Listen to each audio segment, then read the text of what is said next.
رب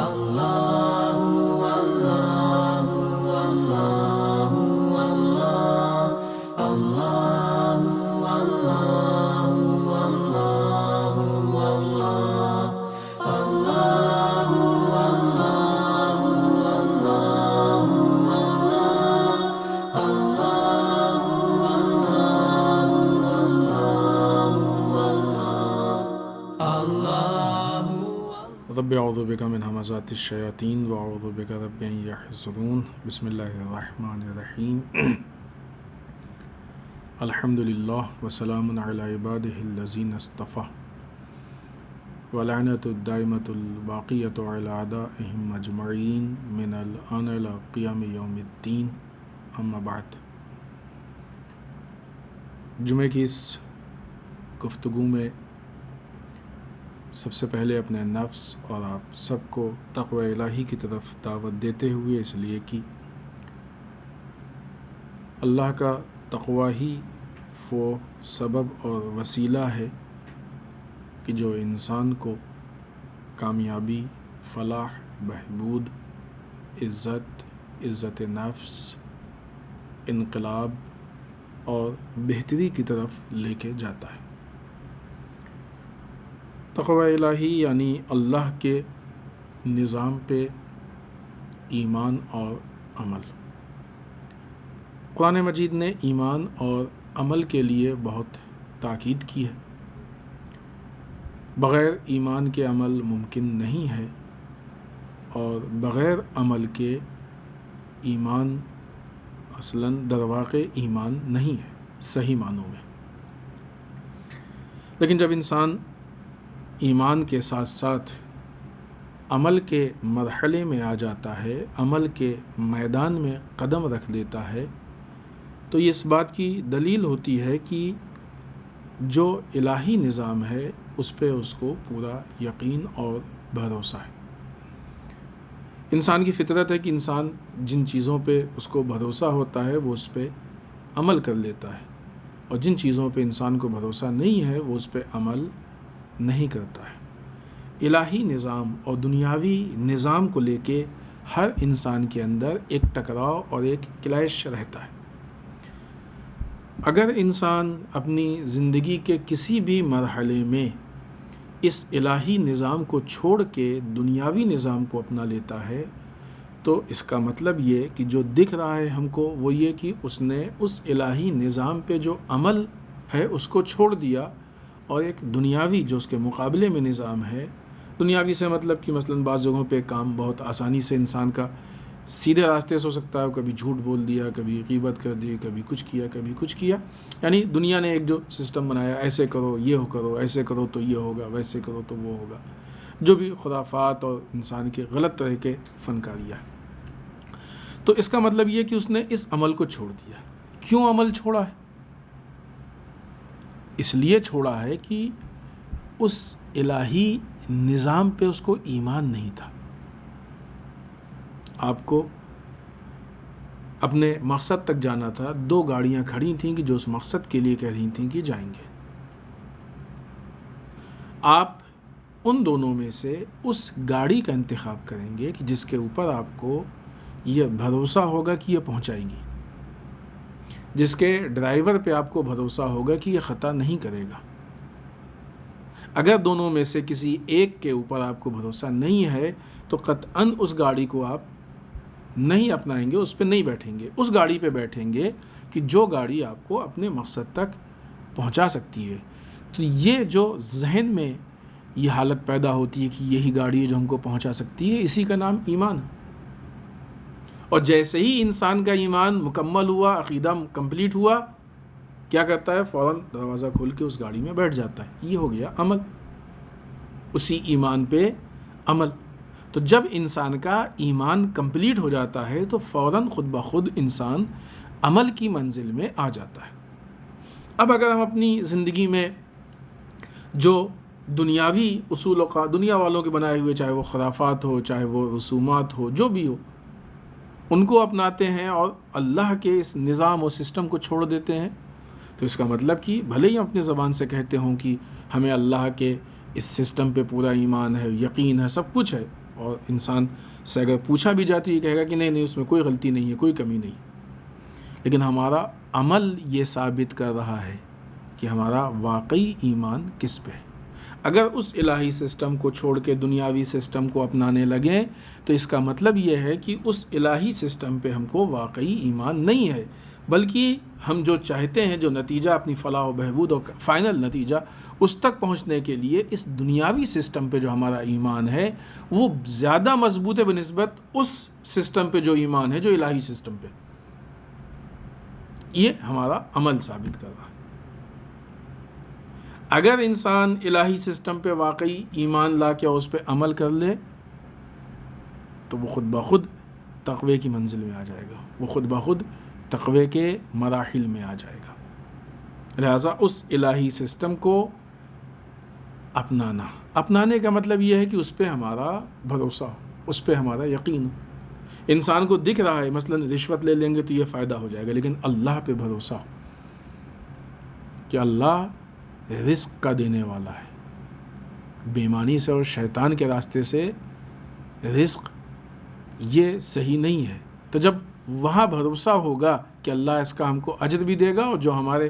نصیب کی روزی ہوگی اور جو ہماری محنت اور کوشش کے نتیجے میں ہوگی وہ ہم کو ملے گی، تو انسان چھوڑ دے گا، نہیں لے گا رشوت. بے ایمانی کرنے کا موقع ہے انسان کو، چوری کرنے کا کہیں مال پڑا ہے رکھا ہوا ہے، اٹھا سکتا ہے، سب کچھ کر سکتا ہے، لیکن اگر اللہ پہ ایمان ہوگا، بھروسہ ہوگا تو انسان بے ایمانی نہیں کرے گا کہ اللہ ہے، اللہ دینے والا ہے، اللہ مسبب الاسباب ہے. لہذا وہاں پہ انسان اپنے اس نظام اور سسٹم کو نہیں توڑے گا، اس کو نہیں چھوڑے گا. بعض اوقات کسی سے انسان جلا ہوا ہے اور نفرت ہے، کچھ ہے، اور کسی نے آ کے سامنے سے برائی کرنی شروع کی تو ویسے میں لذت ملتی ہے نا کہ ہاں ہمارے دشمن کی برائی کر رہا ہے، خوش ہوتا ہے، چاہتا ہے کہ اور برائی ہو. لیکن اگر اللہ پہ ایمان ہوگا تو منع کر دے گا، خبردار یہ حرام کام ہے، یہ جائز نہیں ہے. تو جب ایمان مضبوط ہوتا ہے تو یہ سارے قدم اٹھتے ہیں. جب سامنے انسان کے مواقع ہوں، انسان غلط کر سکتا ہو لیکن ایمان اس کو غلطی کی طرف نہیں جانے دیتا ہے. جب ایمان ہوتا ہے تو پھر یہ انسان عمل کی طرف، اور جب انسان الہی نظام کے مطابق عمل کرتا ہے تو پھر یہ عمل وہ عمل ہوتا ہے کہ جو تقوی الہی تک انسان کو پہنچا دیتا ہے. اور تقوی وہ راستہ ہے، تقوی وہ سبب ہے، تقوی وہ ذریعہ ہے کہ جو انسان کو کامیابی، فلاح و بہبود، کامرانی، یہ جو بھی اس طرح کی چیزیں ہیں اس تک پہنچاتا ہے، اللہ سے نزدیک کرتا ہے. اللہ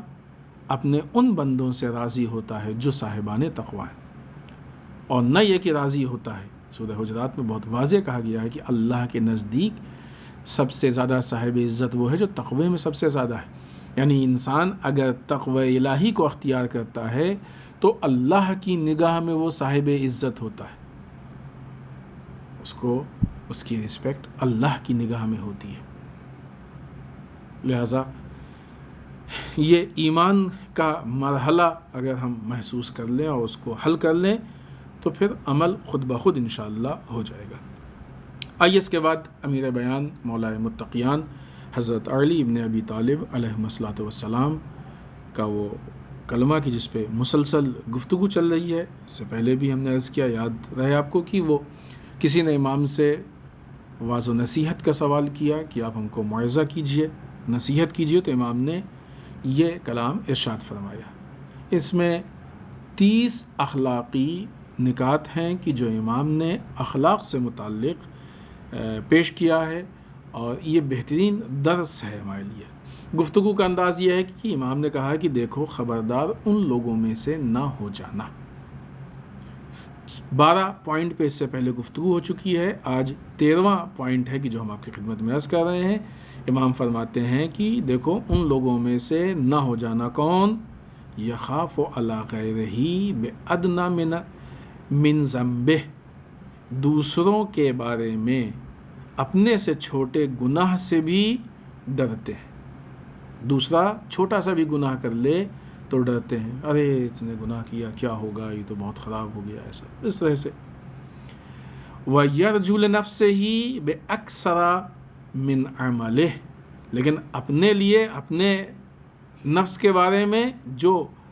اعمال کیا ہے اس سے بھی زیادہ وہ جزا کے امیدوار رہتے ہیں کہ ہم کو اس سے زیادہ جزا ملے گی، اس سے زیادہ ہم کو اللہ اس کا اجر عطا کرے گا۔ یہ ایک پھر اخلاقی پرابلم ہے کہ جس سے امام نے دور رہنے کے لیے ہم سے کہا کہ خبردار ایسے لوگوں میں سے مت ہو جانا۔ اور اگر ہم اپنے چاروں طرف دیکھیں، دنیا میں دیکھیں، تو اس طرح کے لوگ مل جاتے ہیں جو دوسروں کی گناہوں پہ بہت تبصرہ کرتے ہیں، اس نے تو ایسا کیا ہو، کیا ہوگا، اس نے یہ گناہ کر دیا اور کیسے ہو جائے گا، اور جہنم میں جائے گا، جنت میں نہیں ہے، اور خود جو بڑے بڑے گناہ، اس کے پھر مشکل یہی ہے کہ اپنے نہ یہ کہ عمل کی زیادہ، اپنے گناہوں کی توجیہ بھی کر لیتے ہیں، اپنے گناہوں کی توجیہ بھی کر لیتے ہیں۔ دوسرے الفاظ میں کہا جائے کہ دوسروں کے گناہ اس کی نگاہ میں بڑے ہوتے ہیں اور اپنے گناہ اس کی نگاہ میں چھوٹے ہو جاتے ہیں۔ یہ در واقع انسان کی پارٹی بازی والی نگاہ ہوتی ہے کہ ہم مثلاً پرفیکٹ ہیں، ہم صحیح ہیں، ہمارے میں نقائص نہیں ہے، یا نہیں پائے جا رہے ہیں، یا کم پائے جا رہے ہیں، اور دوسرا تو مثلاً خراب ہے۔ لہٰذا دوسرے نے اگر کوئی البتہ تصور نہیں کرنا چاہیے کوئی گناہ چھوٹا ہے، لیکن اس کی بنسبت دوسرے کا چھوٹا گناہ بھی اس کو بہت بڑا لگتا ہے، اور خود مثلاً انسان بڑے بڑے گناہ بھی کر لے تو اس کو محسوس نہیں ہوتا ہے۔ اور نہ یہ کہ محسوس، جیسے بھی ہم نے عرض کیا کہ بعض اوقات وہ اپنے گناہوں کی توجیہ کرتا ہے، نہیں یہ تو ہم نے اس لیے کیا تھا، یہ وجہ تھی، وہ وجہ، یہ اور بدتر ہے۔ یہ جو اپنے گناہوں کی توجیہ انسان کرتا ہے اور گناہوں کو صحیح ٹھہرانے کی کوشش کرتا ہے، جائز کرنے کی کوشش کرتا ہے، یہ اور بدتر ہے۔ اس لیے کہ ایک تو انسان نے خود گناہ کیا، دوسرے اب یہ توجیہ کر کے اس کو صحیح ٹھہرا رہا ہے، یہ اس سے بدتر ہے۔ لہذا اور یہ چیزیں ہیں جو انسان کے نفس کو مار دیتی ہیں۔ یعنی کیا مطلب؟ یہ چیزیں جب گناہ کی پریکٹس ہوتی رہتی ہے تو انسان کے لیے گناہ کوئی بہت بڑی چیز نہیں ہو جاتی ہے۔ پھر ایسے جب انسان جس کے لیے پریکٹس نہیں ہے، جس کے لیے یوز ٹو نہیں ہوا ہے، گناہ عمل نہیں کرتا ہے، تو پہلی مرتبہ بھی جب جھوٹ بولے گا تو کانپے گا، ڈرے گا، زبان لڑکھڑا جائے گی جھوٹ بولنے میں۔ ہیں آج بھی ایسے لوگ ہیں کہ جو جھوٹ نہیں بولتے ہیں، ان سے کہ جھوٹ بولو تو مشکل ہو جائے گی ان کے لیے، نہیں بول پائیں گے۔ ہاں لوگ نہ سمجھے کہ مثلاً ابھی کیا ہے آج کے زمانے میں تو ایسا نہیں ہے، نہیں ایسا نہیں ہے، جھوٹ نہیں بولتے، بہت سے لوگ ہیں جھوٹ نہیں بولتے۔ اب جب ان سے کہ جھوٹ بولو تو زبان لڑکھڑا جائے گی، لیکن وہ انسان جو جھوٹ بولتا رہتا ہے وہ اتنی روانی سے جھوٹ بولے گا کہ شاید دوسرے لوگ اتنی روانی سے سچ نہ بول پائیں۔ تو یہ کیوں ایسا ہوا رہا؟ کیونکہ وہ بولتا رہتا ہے، اس کی پریکٹس ہے جھوٹ بولنے کی، اس کا نفس مردہ ہو چکا ہے، احساس مردہ ہو چکا ہے،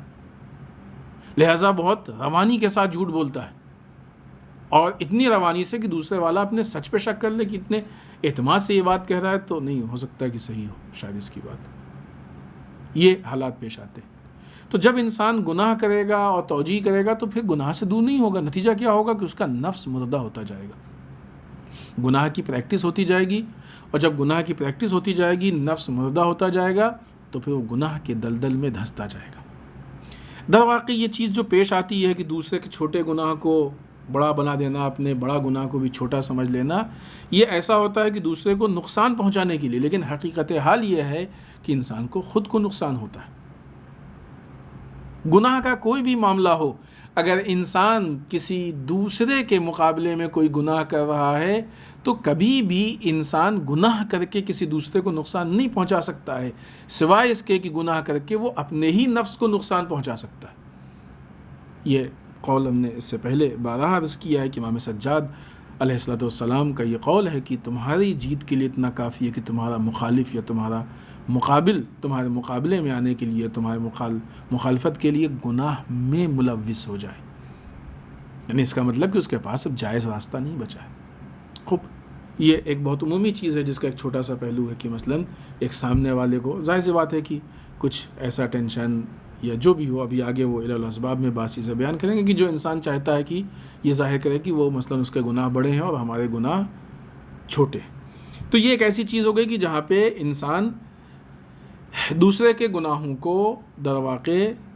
بڑا سمجھتا ہے اور اپنے گناہوں کو چھوٹا سمجھتا ہے، اور نہ یہ کہ چھوٹا بعض اوقات توجیہ کرتا ہے، اپنے گناہوں کو بھول جاتا ہے۔ اور پھر دوسرے کے گناہوں پہ تبصرہ کرتا ہے، جبکہ وہ خود اس سے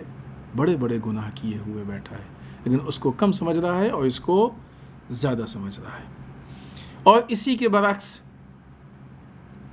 یہ تو ہو گیا گناہ کا مسئلہ، اسی کے برعکس نیک اعمال کے مسئلے میں، نیک اعمال انسان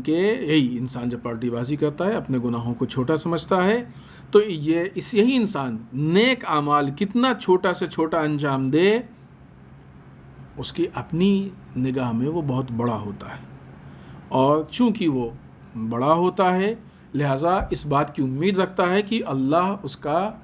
اجر بھی بہت زیادہ دے گا، بہت زیادہ اس کے اجر کا وہ امیدوار ہوتا ہے، توقع اس کو ہوتی ہے کہ اللہ کی طرف سے اس کام کو بہت زیادہ انشاءاللہ اجر ملنے والا ہے، چونکہ اپنے اس چھوٹے سے عمل کو وہ بہت بڑا سمجھ رہا ہے۔ اور بعض اوقات یہی حالت جو گناہ میں پیدا ہوئی تھی وہی نیک اعمال میں پیدا ہو جاتی ہے کہ اپنے چھوٹے عمل کو بڑا سمجھتا ہے اور دوسرے کے بڑے سے بڑے عمل کو چھوٹا سمجھتا ہے، ارے وہ کیا کیا ایسا کوئی بھی کر لے گا، ہوتا ہے بعض اوقات کسی بھی کام کو، ارے وہ تو سبھی کر سکتے ہیں بعض کام کو، اب ہم نہیں چاہتے کہ اس طرح کی مثالیں سامنے آئیں، بہرحال تو یہ خالی دوسرے کے عمل کو چھوٹا دکھانا ہوا، کم دکھانا ہوا، یا ارے وہ ایسا کیسے کر سکتے تھے، اگر ہم نہ ہوتے تو تھوڑی کرتے، تو ہماری وجہ سے کیا۔ البتہ اس میں ایک دوسری پرابلم یہ ہے کہ بہت زیادہ ہم یا ہماری وجہ سے یہ خود ایک شرک کے اس کے ساتھ ہے، ہم کیا ہیں کہ جس کی وجہ سے، در واقع اللہ کی وجہ سے ہوا ہے۔ یہ ایک الگ پہلو ہے کہ کسی بھی کام کے لیے جو اصل علت ہے، جو اصل چیز ہے کہ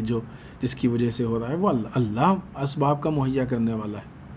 ہم کچھ نہیں ہیں، ہم یا وہ اصلا کوئی کام یہ ایک الگ پہلو ہے جس کو بھی ہم نہیں چھیڑیں گے، ورنہ پوری ایک گفتگو تفصیلی یہاں پہ کرنی پڑے گی۔ تو مثلا دوسرے کے عمل کو چھوٹا کرنے کے لیے یا تو اپنی شمولیت دکھا دیں کہ ہم اس میں مثلا شریک ہیں، ہمارا شیئر ہے، ہمارا حصہ ہے، ہم نہیں ہوتے تو نہیں کر سکتا تھا، یا یہ کہ اس کے عمل کو بہت چھوٹا اور اپنے عمل کو بڑا، ہم نے یہ کیا، اس نے کیا کیا، اس نے یہی کیا،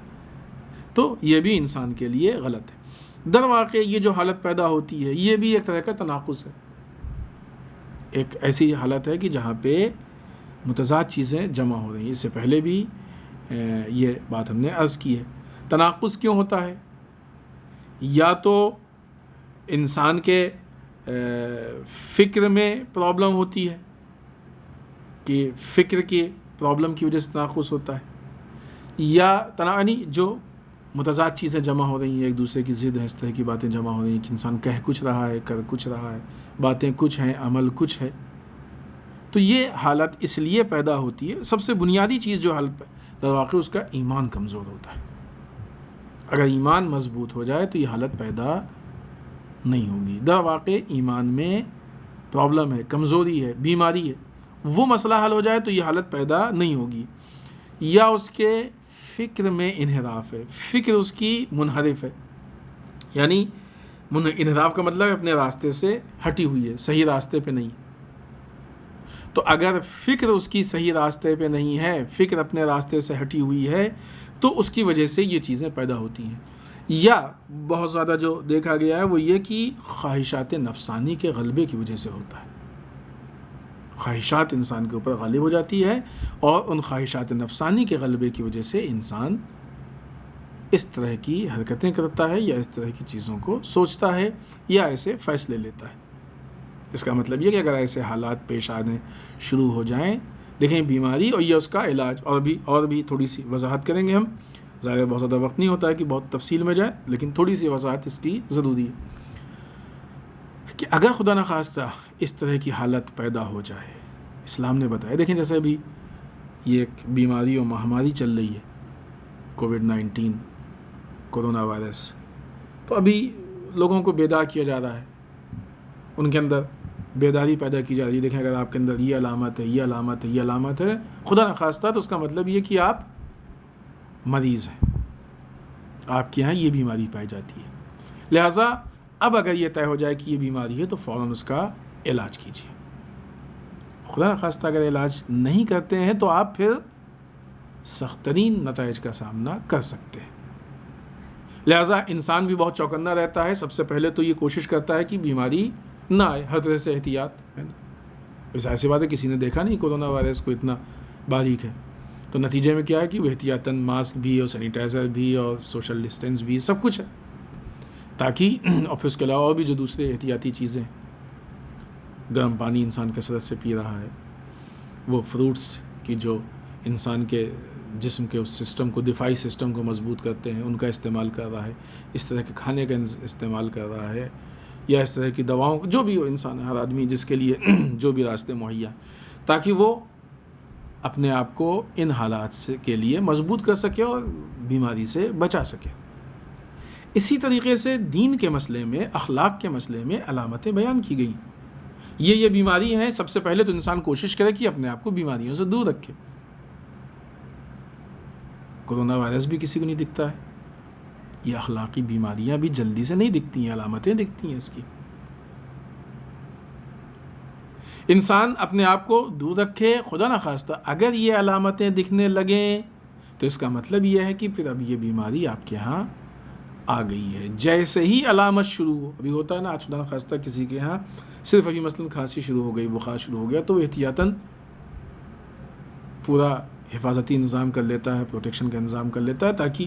اور پھر اس کے بعد دوسروں سے بھی تھوڑا سا، تاکہ اگر ہے خدا نخواستہ تو پہلے سے ہی ذرا سا بھی ابھی علامت، تو یہاں پہ بھی انسان ہوشیار رہے اور اپنے آپ کو چوکنا رکھے۔ جیسے ہی علامتیں دکھنے لگیں فوراً علاج شروع کرے۔ علامت اس بات کی دلیل ہے کہ یہ بیماری ہے، لہٰذا ابھی ضرورت کس چیز کی ہے؟ کہ علاج کی۔ تو اب اگر اس طرح کی علامتیں دکھنے لگیں تو اس کا مطلب کہ یا تو ایمان کمزور ہے، یا فکر میں انحراف ہے، یا خواہشات نفسانی۔ تو کیا ہوگا؟ ایسی صورت میں علاج کریں، ایمان کو مضبوط کرنے کی کوشش کریں، فکر کے علاج کی کوشش کریں، اور خواہشات نفسانی سے اپنے آپ کو بچانے کی کوشش کریں، تاکہ ہم ان بیماریوں سے دور جا سکیں۔ عام طور سے یہ جو بیماری ہوتی ہیں، کورونا وائرس کس چیز سے ہے؟ خوب یا تو جو ہے وہ کسی کے رابطے میں آ جائیں، یہ اس طرح سے وہ جو چیزیں، خوب یہ بیماری کیسے آتی ہے؟ ہر بیماری کے لیے ہے کہ ایک اس کا سبب ہوتا ہے، ریزن ہوتا ہے جس کی وجہ سے آتی ہے۔ انسان کے اندر خود پسندی کی وجہ سے آتی ہے، عجب کی وجہ سے۔ جب انسان کو ایسا لگے کہ ہمارے اندر سب کچھ پرفیکٹ ہے، تو اب یہ جو حالت ہوتی ہے انسان کے اندر، یہ بہت سی بیماریوں کو جنم دیتی ہے۔ تکبر کی وجہ سے، خود پسندی کی وجہ سے تکبر بھی آتا ہے، تکبر کی وجہ سے انسان میں یہ بیماری پیدا ہوتی ہے اور یہ حالات پیدا ہوتے ہیں۔ اگر انسان کے اندر خدا نخواستہ تکبر پیدا ہو جائے تو اب وہ تکبر کی بنیاد پہ دوسروں کو پست سمجھے گا۔ جب دوسروں کو پست سمجھے گا تو اس کے نیک اعمال بھی چھوٹے دکھائی دیں گے، اور اس کے چھوٹے سے چھوٹے گناہ بھی بڑے دکھائی دیں گے، اور اپنے کو بڑا سمجھے گا۔ اس کے نتیجے میں اپنے بڑے سے بڑے گناہ بھی چھوٹے دکھیں گے، اور اپنے چھوٹے سے چھوٹے اعمال بھی، نیک اعمال بھی بڑے دکھیں گے۔ یہ تکبر کی بنیاد پہ ہوتا ہے، خود پسندی کی بنیاد پہ ہوتا ہے۔ لہٰذا تکبر سے ڈسٹینسنگ ضروری ہے، خود پسندی سے ڈسٹینسنگ ضروری ہے، دوری رکھنا ضروری ہے، ورنہ یہ بیماری مہلک بیماری ہے۔ یہ دنیاوی جو بیماریاں ہیں یہ انسان کے جسم تک محدود ہیں، لیکن اخلاقی بیماری انسان کے روح، کردار اور نفس کو ضائع کرتی ہے۔ جسم تو بہرحال ختم ہونا ہی ہونا ہے، چھوٹنا ہی چھوٹنا ہے، لیکن نفس ہم ہیں، جسم ہمارا ہے۔ ہم یہ نہیں کہہ رہے ہیں کہ ان بیماریوں کی نہیں، بہت رعایت کرے انسان، پوری طریقے سے احتیاط کرے، پوری طریقے سے بچنے کی کوشش کرے، پوری طریقے سے علاج کرے آخر تک۔ جسم کو بچانا ضروری ہے، اہم ہے۔ جب جسم کا بچانا اتنا اہم ہے تو خود اپنے وجود کا بچانا کتنا اہم ہوگا۔ ہمارا جسم ہم نہیں ہے، ہمارا نفس ہم ہے، ہمارا کردار ہم ہے۔ اخلاقی بیماریاں جسم میں نہیں ہوتی ہیں، نفس و کردار میں ہوتی ہیں۔ حتیٰ مرنے کے بعد بھی نفس، ہماری روح، ہمارا کردار جائے گا، تو یہ کیا ہم بیمار روح کو لے کے، بیمار نفس کو لے کے جائیں گے اللہ کے سامنے؟ لہذا اس کا علاج انسان کے لیے بہت اہم ہے، اس کا علاج انسان کے لیے ضروری ہے، جسم کے علاج سے زیادہ ضروری ہے۔ اب اس کا مطلب نہیں کہ جسم کا علاج کم ہو جائے، ہم نے پہلے عرض کیا بہت اہم ہے، جتنی بھی اس کی اہمیت ہے کریں، حتماً کریں، اس سے زیادہ نفس کا علاج کریں، کیونکہ نفس وہ چیز ہے کہ جس کو ہلاک نہیں ہونا چاہیے، اس کی حفاظت، اس کا بچانا یہ ہماری ذمہ داری ہے۔ یہ ہمیشہ اس وجہ سے حالات پیش آتے ہیں کہ ہوتا ہے بعض لوگوں کا ایک مزاج ہوتا ہے ہمیشہ دوسروں کو پست سمجھتے ہیں، کم ہوتا ہے کچھ لوگ، ایک یہ تکبر کے نتیجے میں، تکبر کے ہمیشہ دوسرا ہم سے کم ہے، پست ہے، کسی بھی اعتبار سے، وہ جو بھی اعتبار ہو، اور بلکہ وہ بعض اوقات ڈھونڈتے بھی ہیں ایسے علل و اسباب کہ چونکہ ہم نے یہ کیا، خود اپنے یہاں ایک چھوٹی سی بھی چیز ہو تو اس کی بنیاد پہ ہم پس بلند ہیں، اور دوسرے کے ہاں جو ریزن ہے چاہے وہ اتنا اہم نہ ہو اس کی وجہ سے وہ پست ہے، اس طرح سے وہ گفتگو بھی کرتے ہیں، بات چیت بھی کرتے ہیں اسی طریقے سے۔ تو جو دوسروں کو کمتر، حالانکہ ضروری نہیں کہ جو لوگ دوسروں کو کمتر سمجھیں در واقع وہ دوسرے ان کے مقابلے میں کم ہوں، نہیں ایسا نہیں ہوتا، اکثر نہیں ہوتا، بس یہ ان کی خام خیالی ہے۔ اور اگر ہو بھی بالفرض کے سامنے والا کم ہو تو خود یہ فکر اگر پیدا ہو جائے کہ فلاں ہم سے پست ہے تو خود یہ فکر ہم کو پست کر دے گی۔ اگر ہمارے اندر یہ فکر پیدا ہو جائے کہ فلاں شخص ہم سے پست ہے، فلاں آدمی ہم سے کم ہے، تو یہ خود فکر، یہ سوچ چونکہ غلط ہے، یہ ہم کو پست کر دے گی۔ ورنہ اگر بالفرض وہ پست ہے، ورنہ ہوتا نہیں کہ وہ پست ہے، ہو سکتا ہے کہ ہم اس کو پہچانتے نہ ہوں۔ کتنے ایسی روایات ہیں کہ اصحاب ہیں یا خود ائمہ ہیں، سامنے والا نہیں پہچانتا ہے، نہ نے کیا الٹا سیدھا کہہ دیا، نہ نے کیسے پیش آئے، بعد میں ارے یہ تو امام ہے، بعد میں سمجھ میں آیا اصحاب کے ساتھ ایسا کیس ہوا، تو ہو سکتا ہے کہ ہم پہچانتے نہ ہوں، اس لیے ہم ایسا کہیں، ہم حقیقتوں کو نہیں جانتے۔ بعض اوقات ہوتا ہے کہ لوگ کئی سال ساتھ رہتے ہیں، نہیں پہچانتے ہیں، پھر بعد میں جب سمجھ میں آتا ہے، معلوم ہوتا ہے، تو سمجھ میں آتا ہے کہ وہ فلاں یعنی اس کی یہ حیثیت تھی، وہ ایسا تھا، وغیرہ وغیرہ۔ کبھی کبھی یہ چیز جو دوسرے کو انسان پست سمجھتا ہے، یہ احساس کمتری کی وجہ سے بھی ہوتا ہے، انسان کے اندر یہ احساس پیدا ہو جاتا ہے کہ ہم پست ہیں، ہم کم ہیں، لہٰذا اب وہ احساس کمتری کو دور کرنے کے لیے دوسروں کو پست دکھانے کی کوشش کرتا ہے۔ بہرحال وقت زیادہ ہو رہا ہے، اس طرح کے جو بھی علل و اسباب ہوتے ہیں، اس طرح کے جو بھی حالات ہوتے ہیں، یہ علل و اسباب، یہ حالات یہاں پہ انسان کو پہنچاتے ہیں کہ انسان اعمال کے اعتبار سے دوسروں کو پست سمجھے، یعنی دوسروں کے گناہوں کو بڑا سمجھنے لگے، اپنے گناہوں کو کم سمجھے، دوسروں کے نیک اعمال کو کم سمجھے اور اپنے نیک اعمال کو زیادہ سمجھے۔ امام کہتے ہیں، دیکھو خبردار، ایسے لوگوں میں سے مت ہو جانا،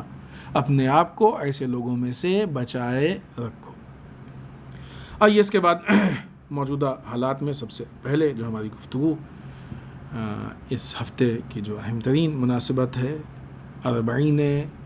سید الشہداء علیہ الصلوۃ والسلام اور آپ کے اصحاب و انصار علیہم الصلوۃ والسلام،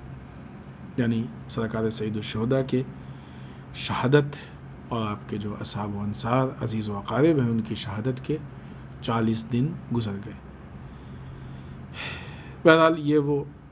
تاریخ ہے کہ جس تاریخ میں روایات کے اعتبار سے اہل بیت اطہار یا اسیران کربلا کا قافلہ واپس کربلا پہنچا تھا۔ اربعین کے اپنے آداب ہیں، اعمال ہیں، اور ان میں سے اہم ترین چیز ہے سرکار سید الشہداء کی زیارت۔ الحمدللہ پوری دنیا سے اور مختلف دنیا کے بلکہ اکثر ممالک سے امام کے چاہنے والے جمع ہوتے تھے اور نجف سے کربلا پیادہ روی کرتے تھے۔ اس سال اس مہلک بیماری کی وجہ سے ہم اس شرف سے، یعنی ہماری قوم محروم ہے، تو اگر انسان وہاں پہ یا جس سال لوگ جاتے تھے تب بھی جن سال میں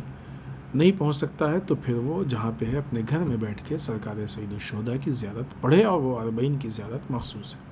وہاں پہنچ جائے تو خیر کیا کہنا، اور جو کہ اس سال تقریباً ممکن نہیں ہے، تو اس سال سبھی کے لیے ہے۔ بعد میں آنے والے سال میں بھی جو انسان جا سکتا ہے وہاں پہنچ کی زیارت کرے، اور نہیں تو یہ روایات میں بھی ہے، مومن کی علامتوں میں سے بھی ایک علامت ہے۔ امام عسکری علیہ الصلوۃ والسلام کی روایت ہے کہ جہاں اپنے مومن کی علامتیں بیان کی ہیں ان میں سے ایک علامت یہ ہے کہ زیارت اربعین کے دن، یعنی سرکار سید الشہداء کی زیارت۔ تو یہ آداب میں سے بہت اہم ہے کہ انشاءاللہ ہم سب سرکار سید الشہداء کی زیارت پڑھیں گے. یہ بات جو بارہا ہم آپ کی خدمت میں عرض کرتے ہیں کہ زیارت کا مطلب یہ نہیں کہ وہ خالی ہم عربی ٹیکسٹ پڑھ لیں، چاہے ایک دن پہلے سے ہم کو آمادگی کرنی پڑے، لیکن ہم دیکھیں کہ اس زیارت میں ہم امام سے کیا گفتگو کر رہے ہیں، وہ کون سا میسیج ہے کہ جو ہم تک پہنچنا چاہیے، اور کون سی بات ہے کہ جو ہم اپنے امام سے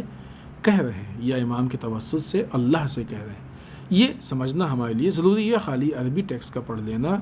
یہ کفایت نہیں کرے گا. انشاءاللہ اللہ ہم کو توفیق دے گا کہ ہم اربعین میں آنے والے جو سال ہیں ان میں جو افراد جانا چاہتے ہیں جن کے لیے وسائل فراہم ہوں گے وہ وہاں پہ انشاءاللہ کربلا میں جمع ہوں گے اور امام کی زیارت انجام دیں گے. حالات حاضرہ میں سب سے پہلے مسئلہ یمن کا ہے. یمن کے لوگ مظلوم ہیں اور مختلف اعتبار سے متعدد جہات سے مظلوم ہیں، اور اس وقت وہ سخت ترین حالات میں زندگی گزار رہے ہیں، بحرانی حالات میں زندگی گزار رہے ہیں. حتیٰ وہ جو زندگی کے گزارنے کے لیے بہت بیسک نیڈس، بیسک جو ضروریات ہوتی ہیں وہ بھی ان کو فراہم نہیں ہو پا رہی ہیں. ان کو اس وقت کھانے کی مشکل ہے، ان کو اس وقت دواؤں کی، میڈیسن کی مشکل ہے، ان کو اس وقت تیل، پیٹرول، ان ساری ڈیزل، ان چیزوں کی مشکل ہے. ان کو اس وقت علاج کے لیے جو دوسرے لوازمات اور ضروریات ہوتے ہیں ان کی مشکل ہے. اور درحالہ کی سعودی کی طرف سے اور جو سعودی کے ساتھ جو لوگ سعودی کا سپورٹ کر رہے ہیں ان کی وجہ سے جو جنگ لادی گئی ہے یمن کے اوپر نہایت ہی ظالمانہ طریقے سے، جو ظلم و بربریت ہے، اس کی وجہ سے ظاہر سی بات ہے کہ لوگ زخمی ہو رہے ہیں، بیماری بھی ہے، ایک خوف ہے، ہراس ہے، یہ ساری چیزیں. اور ان ساری چیزوں کے ساتھ ساتھ وہ مشکلات اور وہ پرابلمس، حتیٰ لوگ شہید بھی ہو رہے ہیں،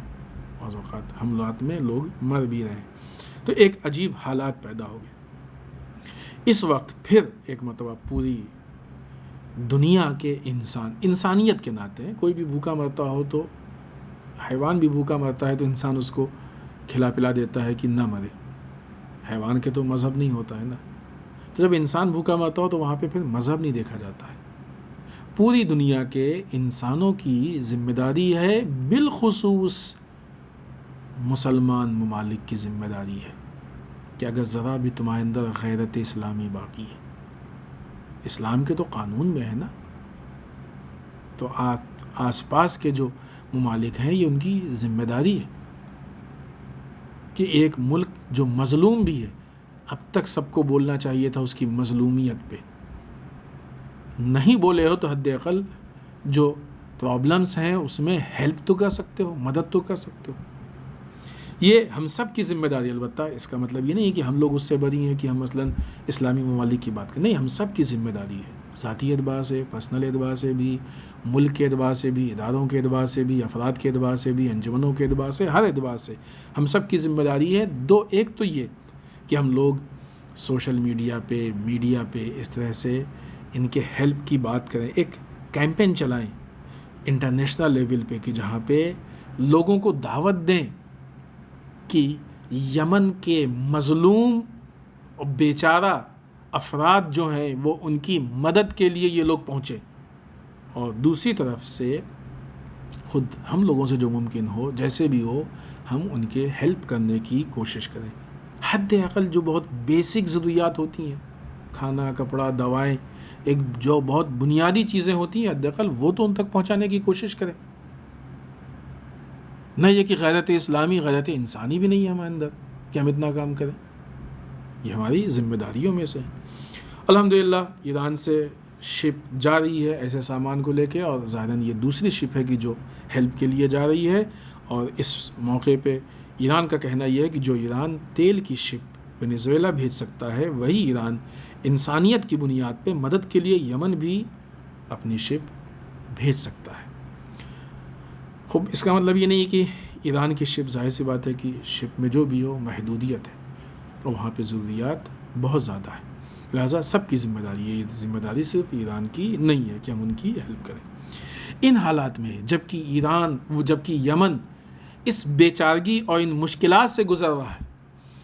ان حالات میں یمن نے ایک نہایت شجاعانہ کام کیا اور اپنے حق کو طلب کرنے کی کوشش کی ہے، حق کے لیے آواز اٹھایا ہے، ظلم کے خلاف، باطل کے خلاف آواز اٹھایا۔ اگر آپ کو یاد ہو تو امریکہ کے سپورٹ سے سعودی حملے میں 9 اگست 2018 کو سعدہ کے زاہیان شہر میں اسٹوڈنٹس کو لے جا رہی ایک بس پہ حملہ ہوا تھا، جس میں 55 بچے شہید ہو گئے تھے، اور کافی لوگ، کثیر تعداد میں اچھے خاصے لوگ جو باہر کے اور ادھر دوسرے بھی تھے، وہ بھی گھائل ہو گئے تھے، زخمی ہو گئے تھے۔ یمن کی ایک نیوز کے مطابق یمن کی عدالت کے جج ریاض رضامی نے یہ یمنی جو اسٹوڈنٹس ہیں اس کی بس پہ ہونے والے حملے میں جو افراد ملوث تھے ان کے لیے یہ فیصلہ سنایا ہے۔ امریکہ، یو ایس کے پریزیڈنٹ ڈونلڈ ٹرمپ، سعودی کے بادشاہ شاہ سلمان اور کراؤن پرنس بن سلمان سمیت 10 لوگوں کو موت کی سزا سنائی ہے، کیونکہ ان لوگوں کو اس میں ملوث پایا گیا ہے۔ اور اسی کے ساتھ ساتھ جو لوگ شہید ہوئے ہیں ان کے وارثین کو $10 ارب بطور جرمانہ ادا کرنے کا حکم دیا ہے۔ معلوم یہ ہوا کہ ان حالات میں بھی یمن شجاعانہ جو اقدامات ہیں اس سے پیچھے۔ دیکھیں، شجاعت کے لیے ضروری نہیں ہے کہ بہت زیادہ دنیاوی وسائل ہوں، ظاہری وسائل ہوں۔ شجاعت کے لیے بہت ضروری نہیں ہے۔ آج جبکہ یمن میں بہت بیسک چیزیں بھی نہیں ہیں، لیکن وہ اس شجاعانہ اقدام کو انجام دینے میں ذرا سا بھی ہٹ نہیں رہا ہے۔ خوب، انشاءاللہ امید یہ ہے کہ ہم لوگ مختلف جہات سے، مالی اعتبار سے، اسباب و ذرائع کے اعتبار سے، اپنے زبان کے سپورٹ کے اعتبار، ہر اعتبار سے ہم لوگ انشاءاللہ دنیا کے ہر مظلوم کی مدد کریں گے، ہیلپ کریں گے، چاہے وہ جس مذہب سے متعلق ہو یا جس ملک سے متعلق ہو۔ بالخصوص یمن والے کی جو کہ مظلومیت کی زندگی گزار رہے ہیں، ان کا سپورٹ ہماری ذمہ داری ہے۔ سید حسن نصر اللہ نے ایک بہت اہم چیز کی طرف اشارہ کیا ہے، وہ یہ کہ امریکہ نے جنرل قاسم سلیمانی اور ڈپٹی کمانڈر ابو مہدی مہندس کو شہید کر کے علاقے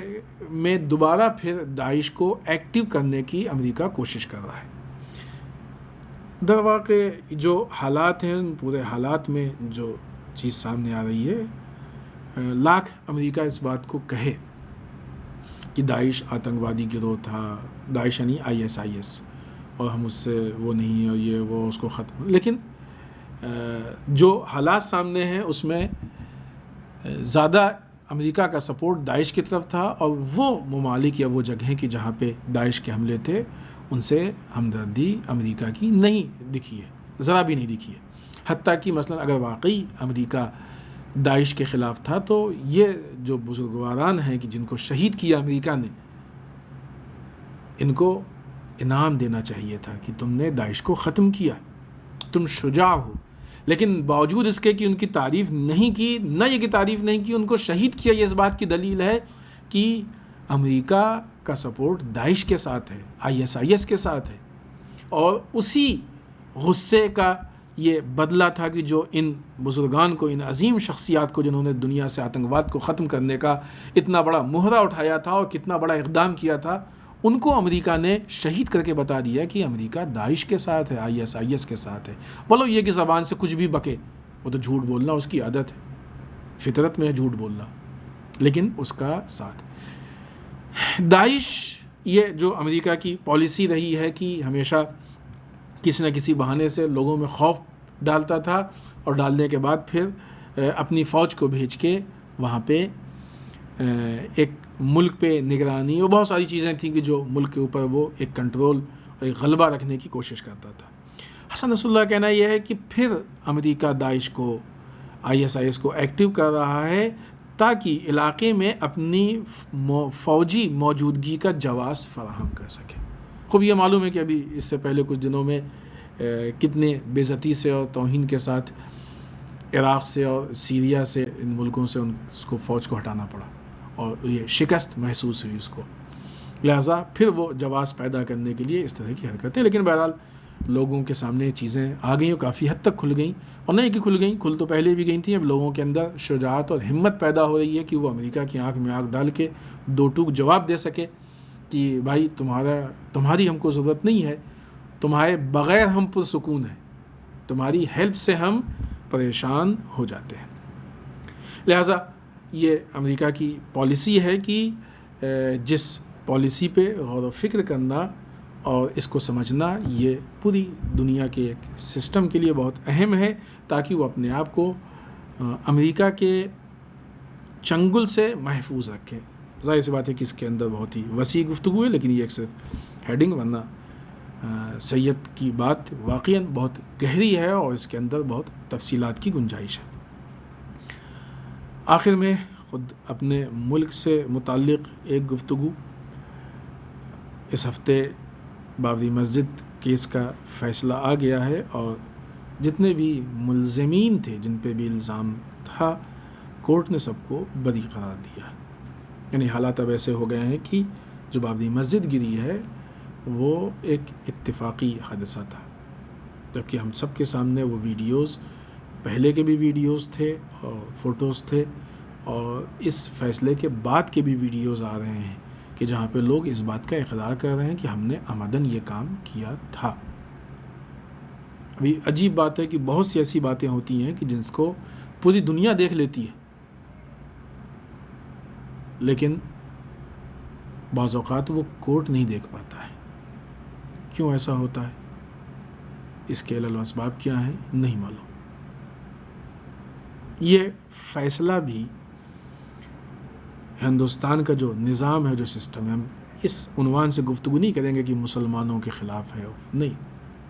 یہ تو بات کی چیز ہے کہ مسلمانوں، ہندوستان کا اپنا ایک اصول ہے، ایک قانون ہے، اور اس قانون کے مطابق ہر انسان کو رہنا چاہیے. جو قانون ہے ہندوستان کا، جو بنیاد ہے، جو بیس ہے، یہ فیصلہ اس بیس کو چیلنج کر رہا ہے، اور نہیں کہ اس بیس کو، اس قانون کو چیلنج کر رہا ہے. اس فیصلے کی بنیاد پہ دنیا میں ہندوستان کی امیج اچھی نہیں رہے گی، امیج پہ اثر پڑے گا. وہ ہندوستان کی، جس کو یہ کہا جاتا تھا اور ہے کہ ہندوستان میں ہر مذہب کے لوگ آزادی کے ساتھ زندگی گزارتے ہیں، گزار سکتے ہیں، لیکن آج کے یہ بعض حالات ہم کو اس راستے پہ لے کے جا رہے ہیں کہ جہاں پہ یہ مشکل، اور نہ کہ یہی مشکل، یہ تو ایک کیس تھا، اور بہرحال ہم کورٹ سے اس بات کی گزارش کریں گے کہ وہ اپنے فیصلے پہ تجدید نظر کریں اور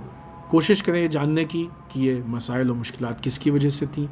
یہ بات تقریباً سب کے لیے کلیئر ہے کہ اس کے پیچھے کن لوگوں کا ہاتھ ہے. لوگوں کی اسپیچ سامنے ہے، بھاشن سامنے ہے، بہت ساری چیزیں ہیں کہ جو کہی گئی تھیں پہلے یا بعد میں. لیکن عجیب بات ہے کہ ٹھیک اسی طریقے جس طریقے سے دلی کے معاملات میں پولیس کو، کورٹ تو خیر بات کی بات ہے، پولیس نے چارج شیٹ داخل کی، پولیس کو باوجود اس کے کہ پولیس موجود تھی اس اسپیچ میں کہ جس میں چیلنج کیا گیا، سب کچھ کیا گیا، لیکن پولیس کو ایسی کوئی اسپیچ نہیں سنائی دی کہ جس میں بھڑکاؤ بھاشن تھے، لوگوں کو ورغلایا گیا. لہٰذا وہ جو اصل 2-3 افراد تھے، لیڈرز تھے، ان کے خلاف پولیس نے کوئی ایکشن نہیں لیا، چارج شیٹ میں بھی ان کا نام نہیں شامل کیا.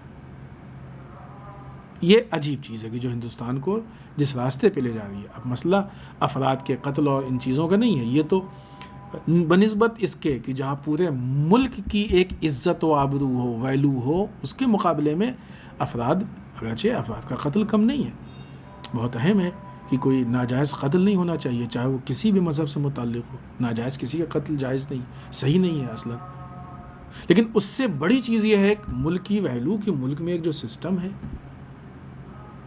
ایک وہ جو حالت ہے ملک کی، وہ ختم ہوتی جا رہی دن بہ دن. اور یہ تو بڑے بڑے معاملات ہیں. ابھی تو جو دیکھنے میں آ رہا ہے، پھر ایک مرتبہ حکومت اس چیز کی طرف غور کرے کہ ہندوستان بہت تیزی سے جرائم کی طرف بڑھ رہا ہے، دن بہ دن جرائم بڑھتے جا رہے ہیں. خاص کر کے ابھی جو ہتھرس والا کیس، اس طرح کے کیسز ہر کچھ دن بعد کوئی نہ کوئی کیس اس ٹائپ کا یا دوسرا اس طرح کا کیس سننے میں آتا ہے، بہت ساری چیزیں سامنے آتی ہیں. شاید ان ساری چیزوں کے اندر ابھی یہ تفصیل سے اس پہ گفتگو کی ضرورت ہے. یہاں پہ ہم بہت ہی اختصار سے صرف ایک پوائنٹ کی طرف اشارہ کرنا چاہیں گے، وہ یہ کہ ہمارے ملک میں بالخصوص موجودہ حالات میں، پہلے بھی رہا ایسا نہیں ہے کہ، لیکن ابھی نسبتاً زیادہ ہو گیا کہ اچھے خاصے پولیٹیشین ایسے ہیں، چاہے وہ ایم پی ہوں یا ایم ایل اے ہوں، کہ جن کے اوپر کرمنل چارجز ہیں، اور جن کے اوپر کرمنل چارجز ہیں ان میں سے بھی کافی مقدار میں، کافی تعداد میں ایسے لوگ ہیں کہ جن کے اوپر مرڈر، ریپ جیسے چارجز ہیں. یہ پولیٹیشین ہیں کہ جو اس وقت مثلاً وہ بعنوان M P M L A election جیت کے آئے. ابھی اس کے پیچھے بھی کہ کیوں جیتے، یہ کیا وجہ ہے، وہ ایک پوری تفصیل ہے. پارٹیز نے ان کو ٹکٹ کیوں دیا، کیوں یہ یہاں تک پہنچ گئے، حتیٰ بعض اوقات منسٹر یا گورنمنٹ اس میں کیوں آ گئے. حتیٰ کہ اسی ہندوستان میں اگر کسی کے اوپر ایسے چارجز ہوں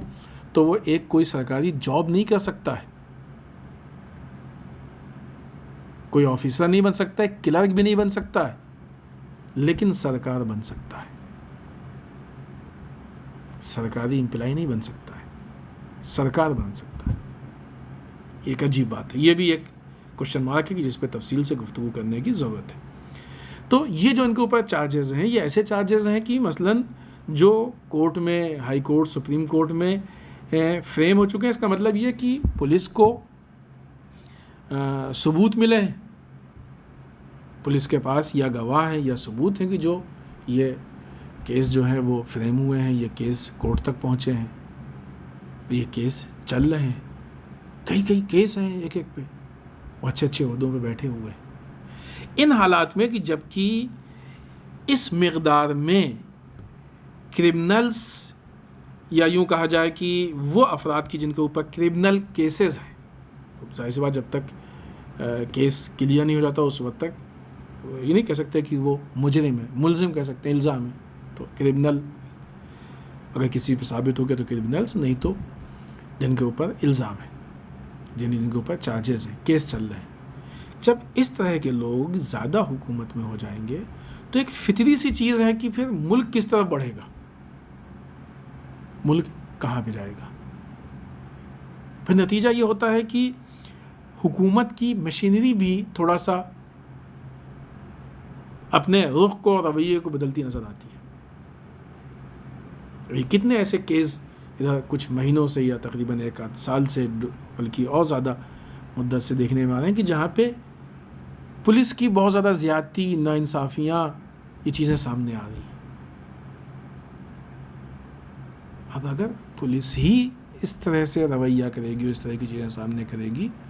تو پھر جرائم پیشہ لوگوں کو، مجرموں کو خوف کس کا رہے گا، ڈر کس کا ہوگا.